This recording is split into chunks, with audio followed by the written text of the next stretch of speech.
ਇਹੋ ਜਿਹੇ ਘਰਾਂ 'ਚ ਜਦੋਂ ਆ ਕੇ ਮੈਂ ਵੀਡੀਓਜ਼ ਬਣਾਉਣਾ ਨਾ ਤੇ ਮੈਨੂੰ ਅਜੀਬ ਜੀ ਫੀਲਿੰਗਸ ਹੁੰਦੀਆਂ ਨੇ। ਉਹਦੀ ਰੀਜ਼ਨ ਹੈ ਕਿ ਲੱਗ ਰਿਹਾ ਹੁੰਦਾ ਕਿ ਦੇਖੋ ਜੀ ਕਿਸੇ ਦੌਰ 'ਚ ਆਬਾਦ ਘਰ ਸਨ ਹੈ, ਜਿਹੜੇ ਕਿ ਹੁਣ ਇਸ ਤਰ੍ਹਾਂ ਨੇ ਆਬਾਦ ਘਰ ਸਨ, ਫੈਮਲੀਆਂ ਰਹਿ ਰਹੀਆਂ ਸਨ।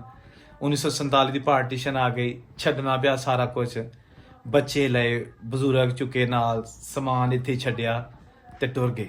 ਔਰ ਸੋਚਿਆ ਕਿ ਅਸੀਂ ਉਹਦੇ ਪਾਰਟੀਸ਼ਨ ਨਾ ਹੋਏ ਤੇ ਵਾਪਸ ਆ ਜਾਵਾਂਗੇ, ਲੇਕਿਨ ਪਾਰਟੀਸ਼ਨ ਹੋ ਗਈ ਤੇ ਵਾਪਸ ਕੋਈ ਨਹੀਂ ਆਇਆ। ਠੀਕ ਹੈ ਨਾ, ਇਹ ਦੇਖੋ ਤੁਸੀਂ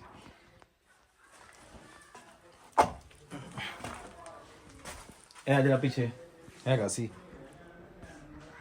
ਨਾਂ ਲਿਖਿਆ ਇਸ ਫੈਮਿਲੀ ਦਾ, ਲਾਲਾ ਬਰਕਤ ਰਾਮ ਹੈ ਜੀ। ਇਹ ਬਹੁਤ ਕੋਈ ਅਮੀਰ ਤਰੀਨ ਫੈਮਿਲੀ ਸੀ। ਕੋਈ ਇਸ ਵੀਡੀਓ ਨੂੰ ਤੁਸੀਂ ਅਗਰ ਜ਼ਿਆਦਾ ਤੋਂ ਜ਼ਿਆਦਾ ਸ਼ੇਅਰ ਕਰੋਗੇ ਤਾਂ ਲਾਲਾ ਬਰਕਤ ਰਾਮ ਦੀ ਫੈਮਿਲੀ ਜਿਹੜੀ ਹੋ ਸਕਦਾ ਅਸੀਂ ਉਹਨੂੰ ਟਰੇਸ ਕਰ ਲਈਏ।